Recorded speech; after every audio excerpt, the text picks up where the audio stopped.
destrozado. El próximo gobierno no va a recibir un país, va a recibir ruinas. Entonces la situación es extremadamente seria, no podemos improvisar, peor aún, votar por los que cómplices de Moreno que nos destrozaron.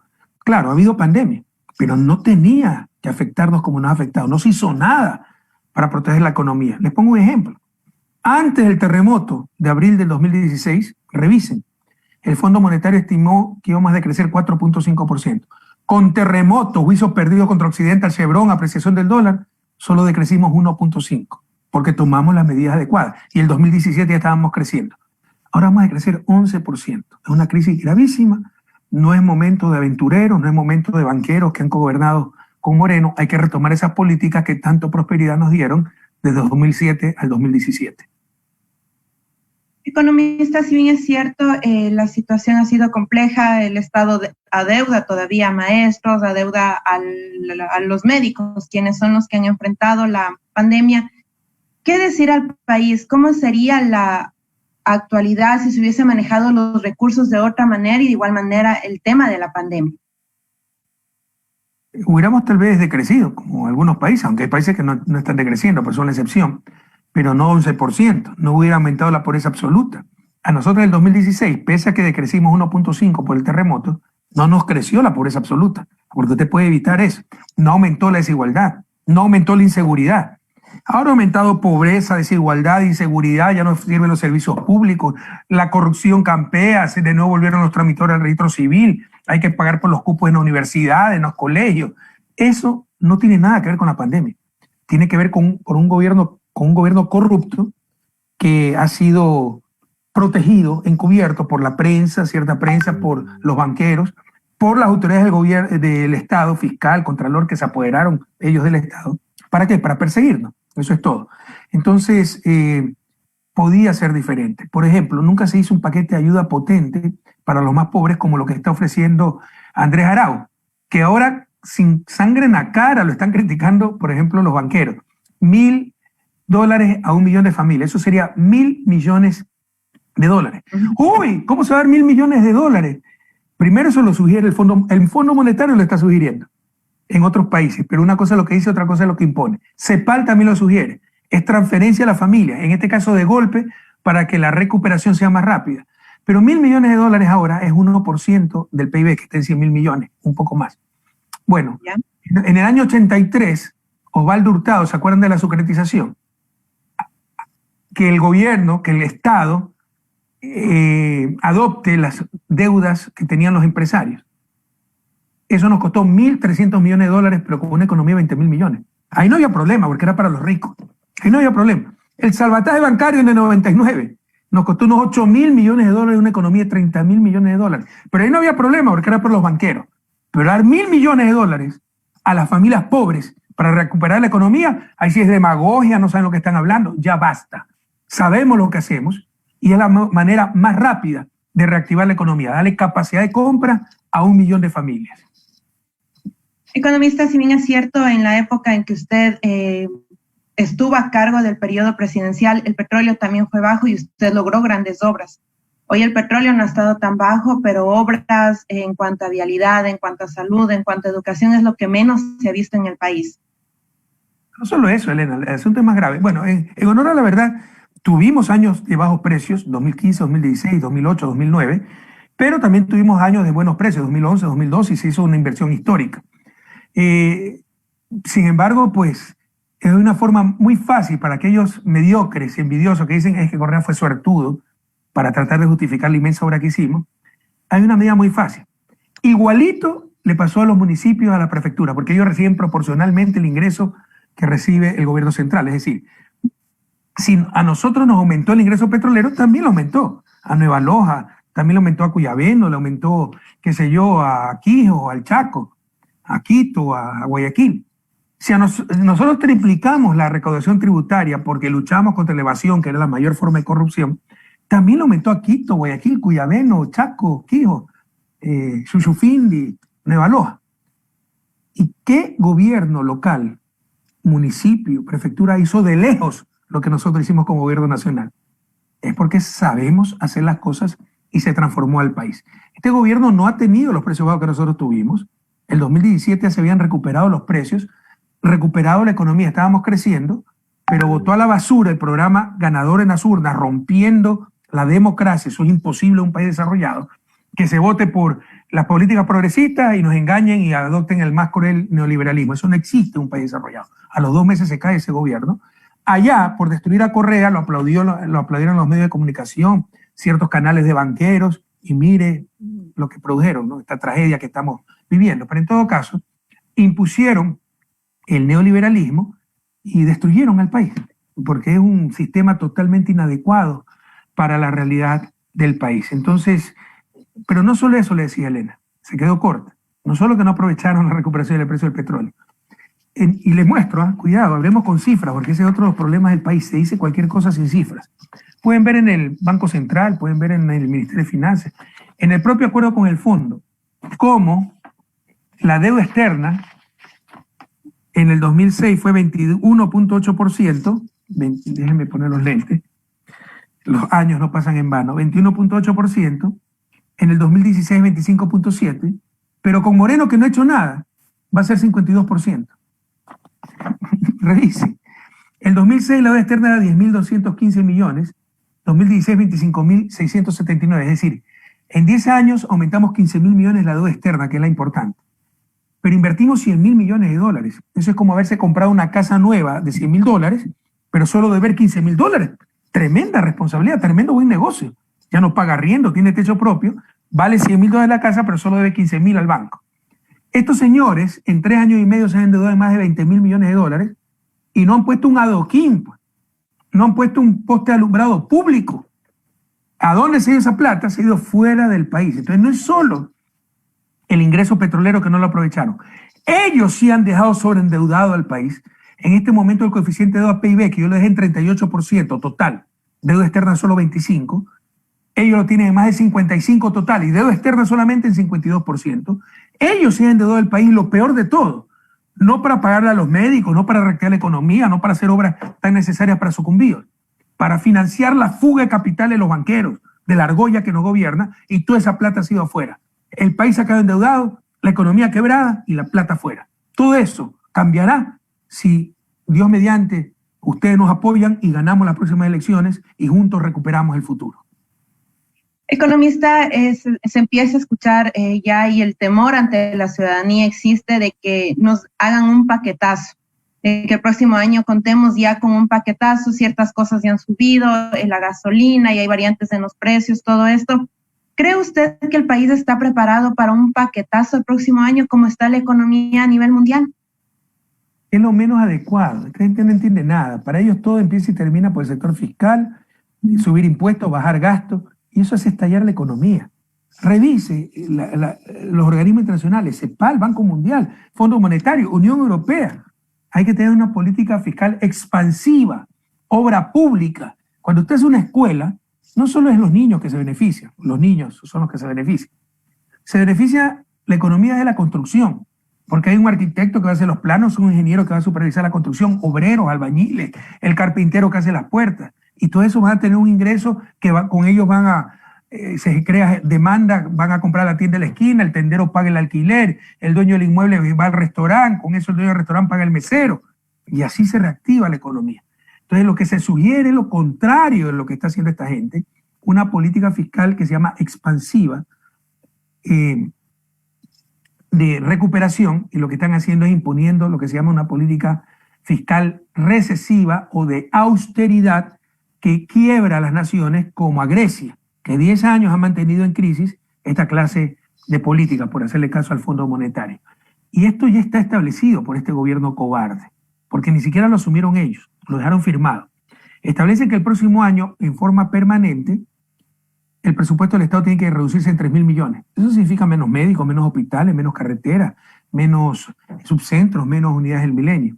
Pero además, en el 2022 dejaron comprometido que el IVA tiene que subir del 12 al 15%. Todo eso tendrá que renegociar el próximo gobierno. Economistas, sabemos también que la propuesta del gobierno actual es que ya se abran de nuevo las escuelas unidocentes. Cuando ustedes las cerraron y crearon grandes escuelas, crearon escuelas del milenio a nivel nacional y la educación cambió.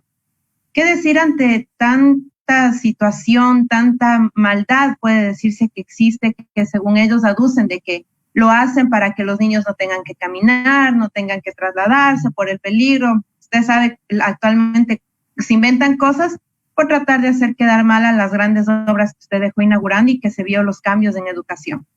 Usted lo ha dicho, ¿no? Es que eso es tan tonto. Si es verdad lo que están diciendo, para que los niños no tengan que caminar, eso es tan tonto como cortarse la cabeza para curarse el dolor de cabeza. El remedio es mucho más caro que la enfermedad. Si supuestamente los niños tienen que caminar, bueno, hay que poner transporte. Pero no es que hay que suprimir las escuelas del milenio y volver a las escuelas unidocentes que tienen la peor educación. Todo eso es corrupción, Elena. Es un acuerdo con Pachacutic y la CONAIE porque esas escuelitas servían para dominar a la comunidad. Normalmente en esas escuelitas está el hijo del dirigente de la CONAIE y con eso politizan a la comunidad. Perdieron ese poder. La educación libera. Ya iban a una escuela del milenio con 1.200 estudiantes, con plantas de profesores completas, 32, 36 profesores de inglés, de deportes, de internet, de computación y todas estas cosas, y ya pierden el poder.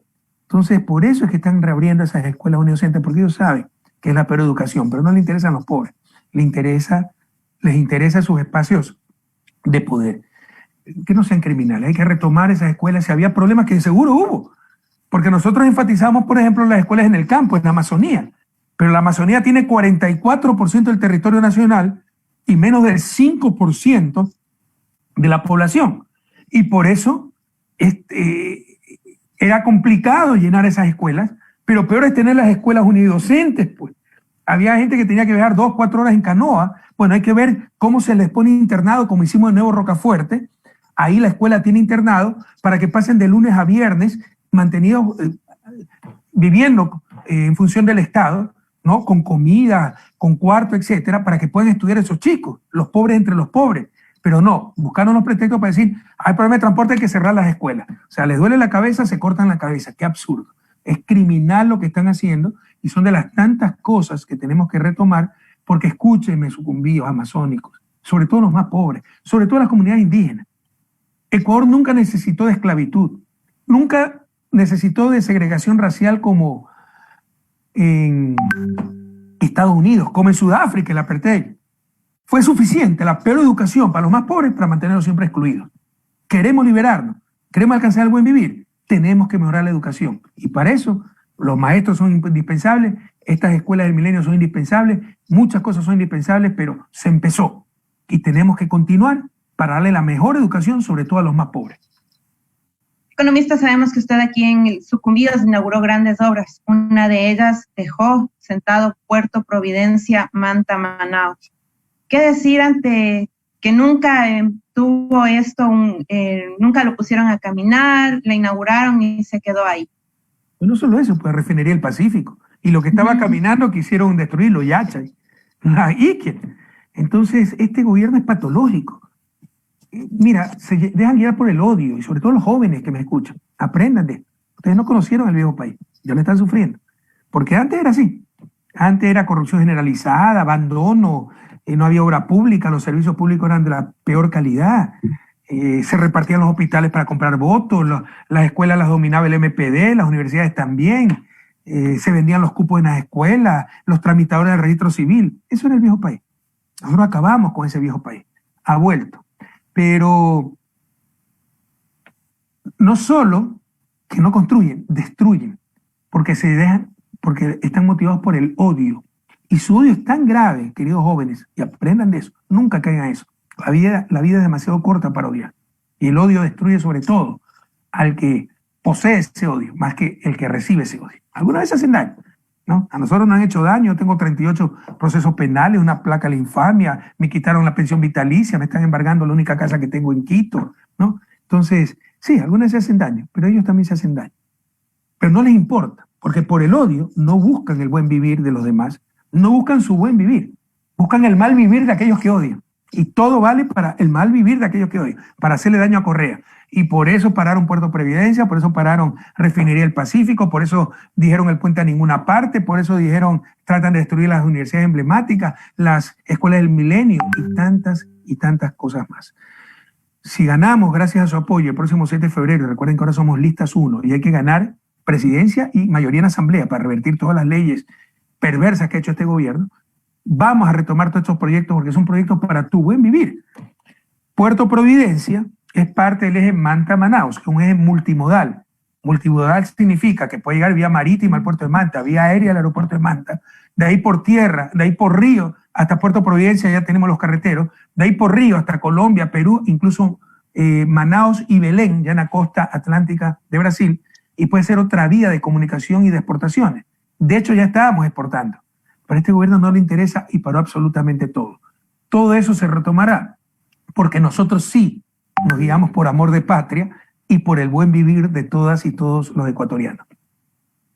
Economista, sabemos que usted dentro de su periodo nos ofrecieron la universidad aquí en Sucumbíos. ¿Qué pasó con este tema de la universidad? Aclarar a la ciudadanía, porque siempre nos han preguntado, pregunten al economista, ¿qué pasó con la universidad que nos quedaron debiendo?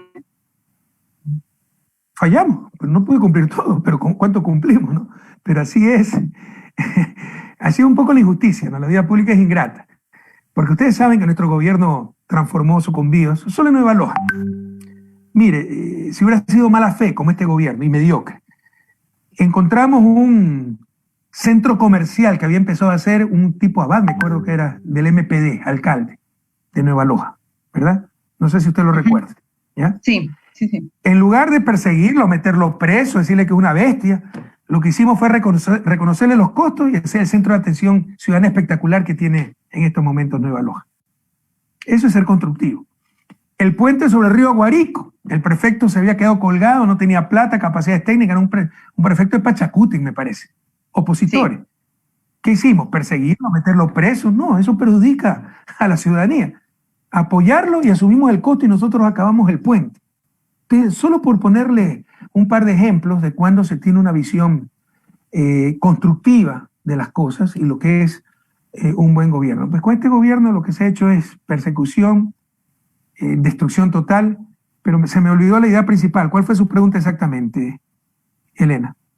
Y que el tema de la universidad, ¿qué pasó que nos quedamos aquí? Entonces, recuerden todo lo que se hizo, pero no alcanzamos a hacer todo. Pero sí hay un poco de injusticia, ¿no? Porque como están acostumbrados de nosotros a esperar muchísimo, nos reclaman lo que faltó.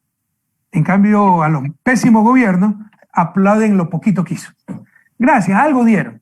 Lo mucho parece poco, ¿no? Uh-huh. En nuestro caso. Y en los casos de los mediocres, lo poco parece mucho. Entonces no hay que ser tan injusto. No pudimos hacer todo, pero siempre dijimos que Sucumbíos necesitaba una universidad. Me parece que hubo un problema en los terrenos, no me acuerdo muy bien, pero obviamente hay que hacer esa universidad en Sucumbíos. Y les pido disculpas si no alcanzamos a hacerla. Economista, también le faltó el tema del Hospital Marco Vinicio Isa, un cambio tremendo que usted realizó, la construcción que hizo del hospital. Allá le iba a reclamar que había faltado hacer el hospital, sí lo acabamos, y tremendo hospital, y gracias a Dios que lo acabamos, porque imagínense esta pandemia sin el hospital. Sí, hubiera sido tremendo. Economista, ¿cómo ve usted las elecciones del próximo año? ¿Tiene las garantías de que existirá la democracia, de que como el pueblo decida, se va a respetar? En absoluto, porque si mire la trampa que ha querido hacer. ¿Cuándo ustedes recuerdan que haya habido tanto viacrucis y tanto problema para inscribir un binomio? A mí me decían autoritario porque no me se metía a Teleamazonas, Ecuavisa, los banqueros, porque gobernamos para el bien común, porque tomamos decisiones, teníamos personalidad. Pero, ¿cuándo en la vida vieron en nuestro gobierno que tuvo problemas para inscribirse Lazo, Noboa, Gutiérrez, quien quiera? ¿No? Habían todas las garantías. Ahora es poco menos que un milagro que podamos participar, el binomio que encabeza todas las encuestas. Hoy se están peleando entre Lazo y el gobierno.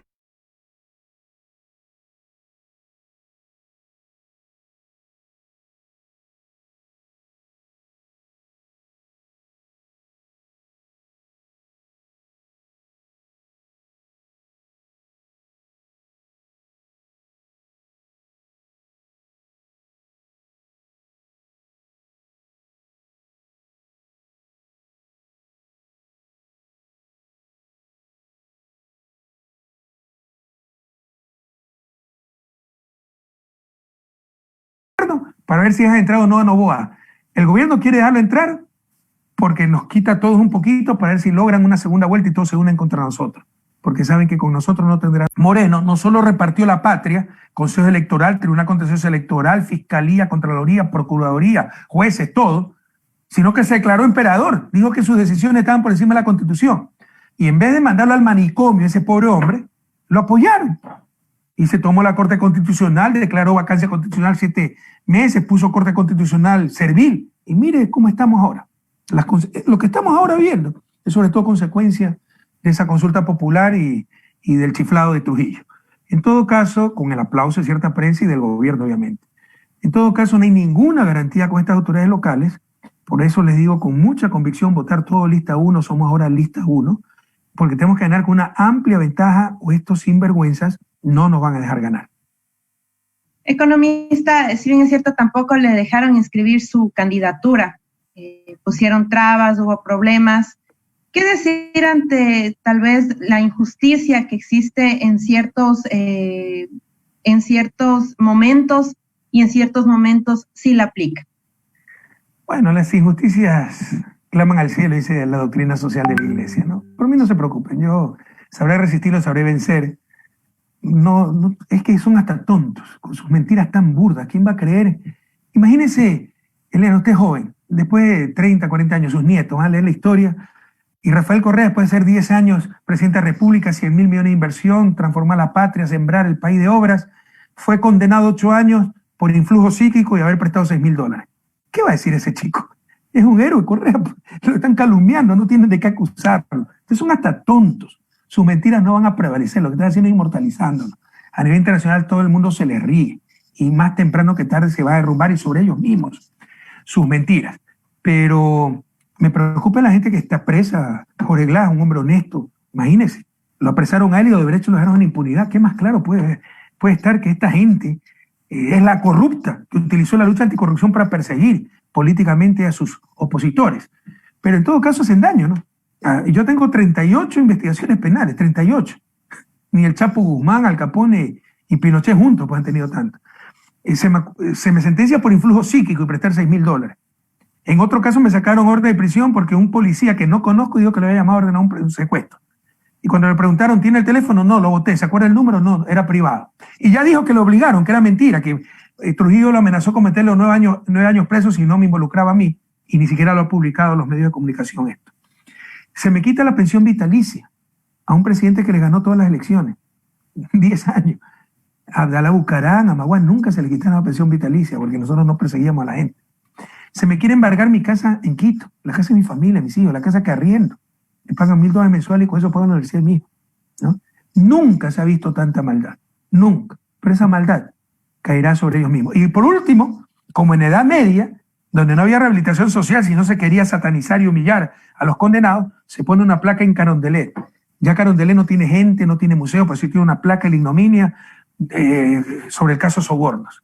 Pronto esa placa les caerá a ellos mismos sobre sus cabezas, en forma figurada, y se derrumbarán todas sus mentiras, ¿no? Pero qué daño han hecho, y no les ha importado destruirse ellos mismos, porque se han destruido, con tal de destruir a los que odian. A nosotros no nos van a destruir, pero jamás olvidar que destruyeron a la patria. Jamás olvidar. Por eso el próximo 7 de febrero quieren recuperar la patria. Todo listas 1, recuerden, somos listas 1. No somos listas 35, somos listas 1. ¿Qué manera han trabajado también ya usted, justo esa mención de la lista 1 economista, aquí en Sucumbíos, de qué manera se ha trabajado para lograr que los asambleístas, los candidatos asambleístas que ustedes tienen acá, trabajen en conjunto con Arauz y Rabascal a lo que se refiere a la presidencia? Bueno, es difícil en estos tiempos, ¿no? Porque recuerde que la pandemia limita mucho la movilidad, estamos perseguidos, la plana mayor. Yo salí sin una infracción de tránsito del gobierno y con 70% de apoyo popular. Hoy tengo 38 procesos penales, una condena a 8 años, una orden de prisión por un secuestro, que no puedo ni siquiera volver al país.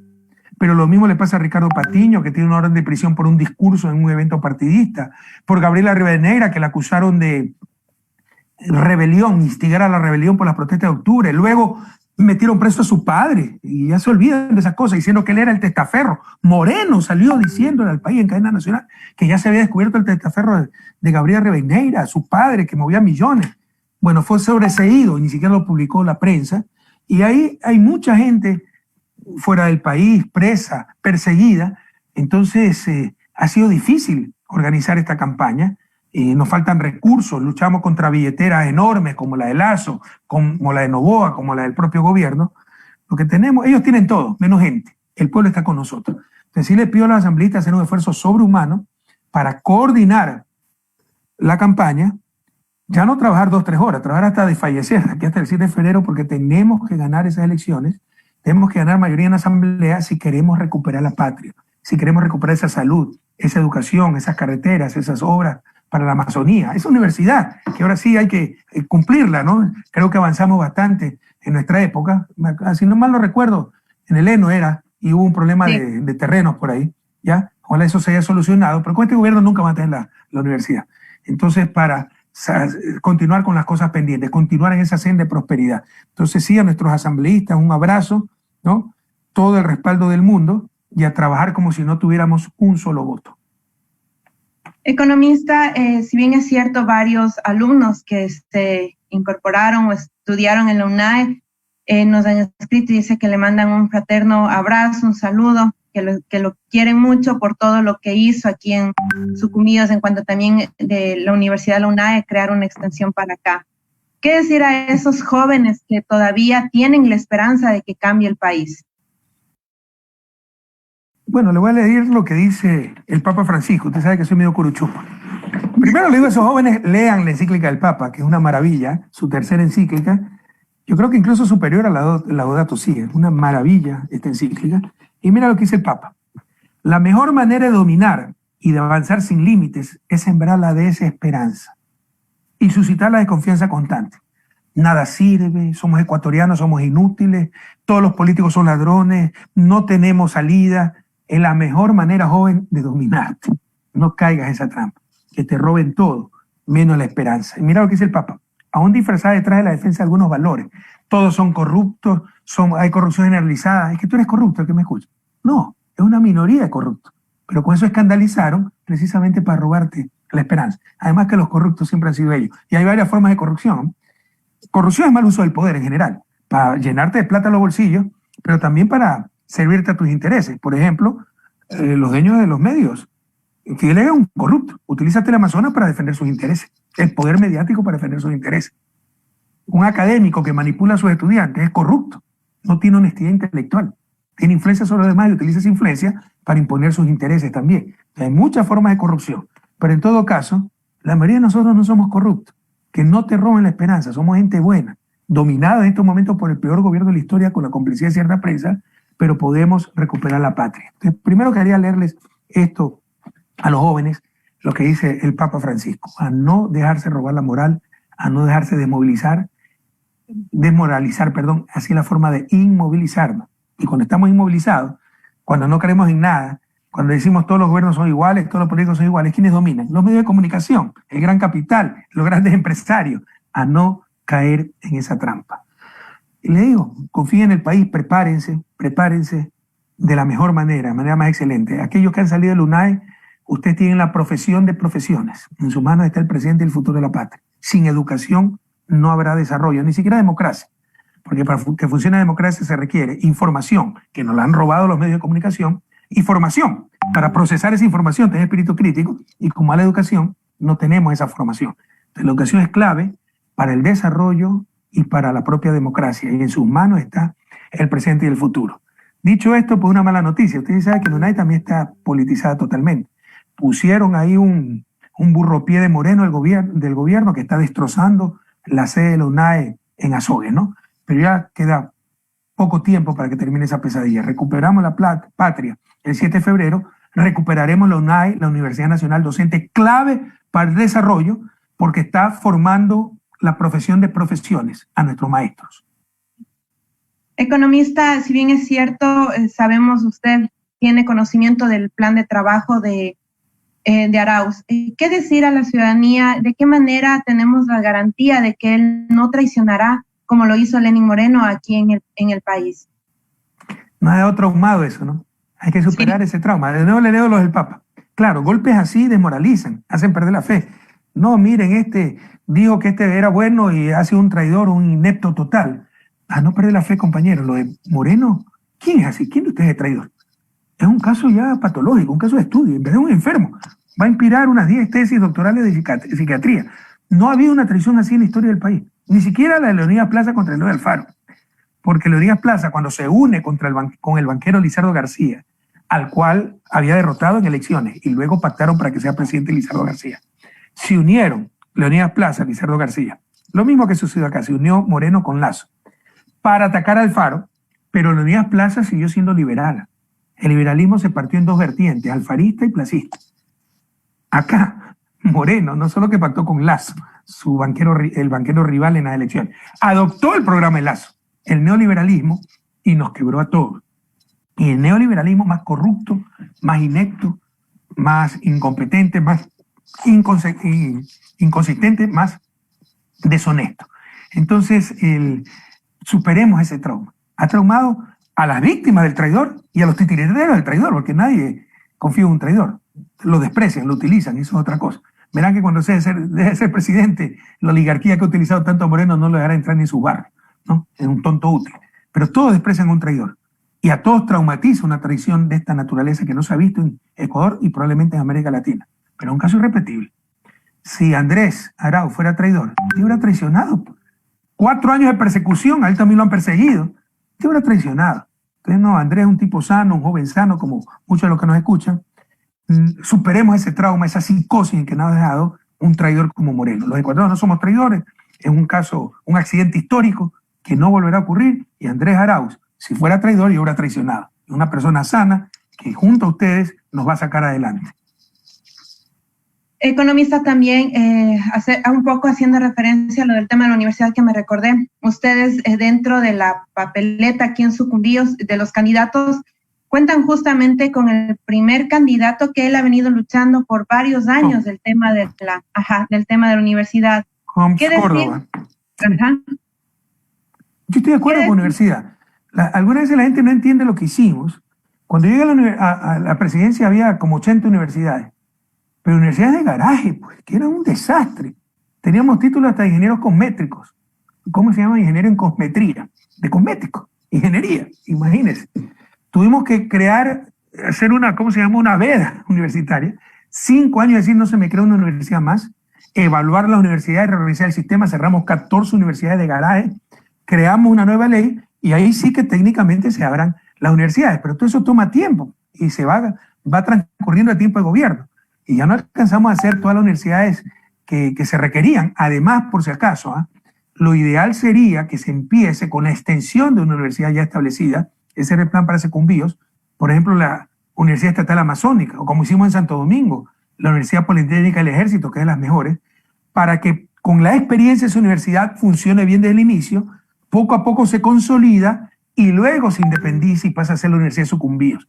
Como por ejemplo con la Universidad Católica de la SUAY, que primero era una extensión de la Pontificia Universidad Católica de Quito y luego se independizó. Entonces es una manera técnica de lograr las cosas, pero toma tiempo y no nos alcanzó el tiempo. Pero yo estoy de acuerdo que se requiere una universidad de Sucumbíos, pese a que tenemos la extensión de la UNAID, pero los chicos de Sucumbíos deben tener más alternativas, ¿no? Economista, de igual manera, ¿qué decir frente a todas las acusaciones que han vertido frente a usted, frente a lo que realizó su gobierno, que existió los cambios en cuanto a carreteras, en cuanto a educación, salud, todo esto, y que por eso me imagino que son todos también los procesos que tienen en su contra? Miren, nos hemos dejado engañar demasiado tiempo. Yo no soy el que tengo cuentas ocultas. ¿Cuántas veces me han sacado cuentas y enseguida he dicho, ábranlas? Porque el que nada de nada teme. Y estamos esperando que la abran. Dije la cuenta en el Vaticano, en Suiza. Yo he tenido cuentas en 3 países en mi vida. En Ecuador, en Estados Unidos, cuando viví ahí, del 97 al 2001 haciendo mi doctorado, y en Bélgica, nada más. No, entonces, cada vez que inventan una cuenta que en Aruba, que en el Vaticano, que en Suiza, soy el primerito en decir dónde firmo para que abran todo lo que quieran, porque sé que es mentira. Pero Lenín Moreno sí se le descubrió la cuenta hace 2 años, 100-4-10-71-378 Balboa Bank, a nombre de INA Investment, INA por sus 3 hijas, Cristina, Karina y Irina. 2 años después no abren la cuenta. No solo eso, reconoció, pero dijo que era de su hermano. Si es de su hermano, ¿por qué no le pide que la abran? Porque están las coimas porque ha recibido Moreno. Él sí ha recibido coimas, ese sinvergüenza. Está el dinero sucio, a través de sus testaferros, a Conto Patiño, Javier Macías, que servían de lobistas, por ejemplo, con Sinohidro para construir Coca-Cola Sinclair. Y de ahí le pagaron el departamento en Alicante y los muebles en Ginebra. Todo eso ya sabemos extraoficialmente. Pero la sinvergüenza de la fiscal no le abre las cuentas. Entonces, los corruptos siempre fueron ellos. ¿Usted cree? Contrataron hasta una empresa norteamericana para que investigue nuestro movimiento financiero, nuestro movimiento migratorio. No han encontrado y jamás encontraron un dólar mal habido. ¿Quién es corrupto para enriquecer a los chinos, a los rusos? ¿Dónde está la ruta del dinero? Los corruptos siempre fueron ellos. Tengan la plena confianza. Los jóvenes que me escuchan, nuestros conciudadanos, los corruptos que sigan buscando lo que les da gana. Somos gente de vida transparente y de vida muy sencilla en lo personal. Nunca he sido codicioso, ambicioso. Si no, no hubiera metido a profesor, pues no, a voluntario un año sin ganar sueldo. Con modestia aparte, con mi formación, 2 maestrías, un doctorado, no soy muy tonto. Me hubiera metido a banquero y verá que estuviese multimillonario. Nunca me ha interesado eso. Tengo una vida muy sencilla, no tengo ni carro, ando en bicicleta aquí. Los corruptos siempre fueron ellos, pero hablemos con pruebas, porque nos engañaron. Por ejemplo, sobreprecios. No hay un juicio sobre precio. Le llamaron sobreprecio al reajuste de contrato o sobrecosto. Que si una carretera costaba 100 y se encontraba una falla geológica, había que remediarla, costaba 120. A eso le dieron sobreprecio. ¿Se acuerdan que trajeron la misión de la ONU para que revise los sobreprecios? Se fueron porque querían condicionarlo, querían utilizarlo políticamente. Contrataron supuestamente una empresa del PNUD, nunca encontró sobreprecio. Todo es mentira. Lo que hicieron fue encontrar casos de corrupción aislados y los generalizaron. Es como que si yo encuentro un cura pedófilo y digo que toda la iglesia es pedófila. Eso es corrupción también, generalizar. Pero hablemos con datos. Aquí está el correísta Banco Mundial. Estos son porcentajes de empresas que pagaron al menos una coima. Ustedes entran a la base de datos del Banco Mundial y pueden encontrar esto. 2006, 15.4% de las empresas pagaron coima. 2010, 1.7%. Llegó Moreno y empezó a crecer esto de nuevo, 5.9%. Revisen Banco Mundial. Revisen Transparencia Internacional. Y por si acaso Transparencia Internacional lo que hace es encuestas de percepción entre empresarios. Y ustedes saben que los empresarios no nos querían mucho, pero pese a eso, tienen que reconocer, aquí está, ojalá se vea bien, el avance en el Ecuador. Nosotros, Ecuador, hasta aquí es mi gobierno, solo subía en el ranking de corrupción, llegamos al puesto 150, con nosotros nos bajamos hasta el puesto 102. Luego subió un poquito, precisamente como es percepción, se descubrió el caso Refinería Odebrecht, entonces ya los empresarios, a pesar que ellos sabían que esto era más transparente, decían sí hay más corrupción, y subió un poquito el ranking. Pero fíjense, desde aquí todo lo que bajamos, no solo eso, somos el país que más avanzamos en lucha contra la corrupción de toda América Latina. Comprueben esto es Transparencia Internacional. Estos son los datos. Y 4 años no han tenido estos sinvergüenzas, ellos que son los verdaderos corruptos, echándolo con ventilador, haciéndolo creer que los corruptos somos nosotros. ¿Dónde está la plata mala vida? ¿Cuándo han sentido más corrupción? Durante nuestro gobierno, cuando iban al registro civil, cuando iban a pedir cupo en las escuelas. Ahora que todo tiene un costo, para todo hay que pagar a tramitadores, para todo hay que comprar cupos y tantas cosas, turnos. ¿Cuándo vieron sobreprecios hasta en mascarillas, fundas de cadáveres, reparto de hospitales para comprar votos? Los corruptos siempre fueron ellos. Se sabrá la verdad. Les ofrecemos hacer una comisión de la verdad, con gente internacional, no partidista, nada, internacional. Y les vamos a demostrar que esos juicios contra nosotros fue pura persecución política, fraude procesal, y que los corruptos siempre fueron ellos. Economista, sabemos que al final de su gobierno usted realizó un proyecto piloto para utilizar el gas de los mecheros petroleros para generar energía. ¿Cree que este proyecto se lo debe retomar para evitar la contaminación ambiental que produce los más de 450 mecheros que existen aquí en la Amazonía? Por supuesto, pero ¿cuál es el problema de su desarrollo? Que sí, son proyectos rentables, muy beneficiosos, pero cuestan pues en este momento. Y los beneficios se distribuyen a través del tiempo y no se traducen en flujo financiero, lo cual le crea un cuello financiero y externo, porque si lo financia con deuda externa, con financiamiento externo, le prestan 1.000 millones para esos mecheros que no quemen gas, sino que se procesen de otra forma las cosas. Bueno, probablemente el beneficio primero va a ser en 30, 40 años. Y segundo, va a ser un ambiente más limpio, menos enfermedades, más calidad de vida, que vale mucho más de 1.000 millones, pero no va a tener los 1.000 millones para pagar la deuda. Entonces hay un problema de flujo también. Ese es el problema del subdesarrollo. Hay muchas cosas deseables, pero que cuestan y que no se traducen necesariamente en nuevos recursos para pagar lo que se gastó. Le pongo otro ejemplo, ¿no? Un programa lindísimo que teníamos, el Plan Renova. Cambiábamos los taxis viejos que consumían gasolina subsidiada, contaminaban, por carros nuevos, mejor servicio, más seguridad para el conductor, pero en 3 años se recuperaba ese carro nuevo que estábamos ayudando a financiar, el costo, el copago del Estado. Era un gran negocio para el Estado, pero tenía que pagar ahorita, pues en 3 años se recuperaba. ¿Sí me explico? Hay un desfase. Entonces ese es el problema del subdesarrollo, la pobreza. No se puede hacer muchas cosas deseables porque el costo es ahorita y el beneficio en el largo plazo, y además muchas veces ese beneficio no se traduce en dólares para pagar el costo que incurrimos ahora. Entonces hay que hacerlo poco a poco, en la medida de lo posible, pero ese proyecto hay que continuarlo. ¿De qué manera entonces, economista, garantizar un cambio? Usted hace mención justamente a Arauz, a Rabascal y a los asambleístas. No sé si nos ayuda con un tema, economista. Existe también un poco de equivocación en la ciudadanía de acá de Sucumbíos, porque hay personas que dicen que fueron de la Revolución Ciudadana, que son los candidatos de ustedes. De igual manera están los candidatos oficiales que ustedes presentaron y que se mueven en lo que se refiere a la contienda electoral con Centro Democrático. Recordar los nombres de quiénes son los asambleístas que están con Arauz, Rabascal, que todo tiene y va de la mano. Me alegro que toque ese tema, porque no sabía que sean tan descarados que se tomen nuestro nombre. No, compañeros, nadie se pierda.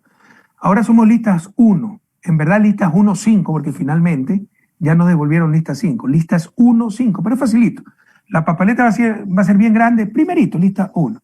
Ya no somos listas 35, nos la robaron, están los corruptos, los sinvergüenzas, los que apoyaron a Moreno, los que se dijeron alguna vez compañeros y permitieron la persecución contra gente que saben que es honesta. Los que inclusive votaron en la asamblea para que nos quiten la pensión vitalicia y todo eso, ¿no? Sin odio, pero con memoria. No somos listas 35, somos listas 1. Y nuestros candidatos para primera asambleísta es Coms Córdoba, su alterna es Andrea Girón, segundo puesto es Adriana Perengues, su alterno es Jonathan Guamán, y tercero Kevin Vera por la Juventud, y su alterna es Verónica Gómez. Entonces no se me pierda nadie. Coms Córdoba con Andrea Girón, Adriana Perengues con Jonathan Guzmán, Kevin Vera con Verónica Gómez y listas 1. Todito 1. Dicho esto, querida Elena, los ecuatorianos y latinoamericanos siempre somos también medio noveleros, ¿no? El cambio. ¿El cambio a qué? No todo cambio es bueno. No, hay que retomar, hay que construir sobre lo construido, esos 10 años de progreso. Y por supuesto, Andrés sabrá innovar, modificar, mejorar, pero ya hay políticas que se comprobaron que funcionaban o vivían mejor, viven mejor ahora de lo que vivían antes, tan sencillo como esto. Yo le digo esto porque, créame que algunas veces hasta crea desazón, ¿no? Yo escuché una vez a un comentarista deportivo, le digo el nombre, Diego Arco, incluso eso, pero sí, Diego, es sobrino de un queridísimo amigo mío, compañero de colegio, hombre buenísimo, 13 años, compañero, Javier Arco. Un tipo que considera inteligente, un comentarista deportivo, creo de los más inteligentes. Decir en un programa de televisión, mi padre tuvo, no me acuerdo qué problema de salud, y gracias al sistema de salud del gobierno de Correa, pagamos $38 y se salvó la vida. Pero yo en el 2017 voté por Lazo porque se necesitaba un cambio. Con esa mentalidad nunca vamos a hacer eso de desarrollo. Voten por sus intereses. No voten voten por lo seguro.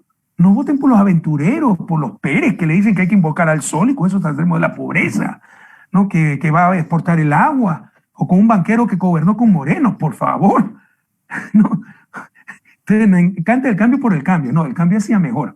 Entonces, vamos al cambio, a hacer mejor lo que ya se hizo bien durante el gobierno de la Revolución Ciudadana, donde todos vivimos mejor, o ya lo olvidaron. Economista, ¿qué pasará con la corrupción aquí en el país? Sabemos que Ecuador está lleno de corruptos, claro ejemplo, la Asamblea tiene baja credibilidad por toda la venta de hospitales, todas las mafias que han salido dentro de la Asamblea Nacional. Sin desmoralizarnos, porque no somos inferior a ningún pueblo del mundo, sí hay que reconocer esa realidad.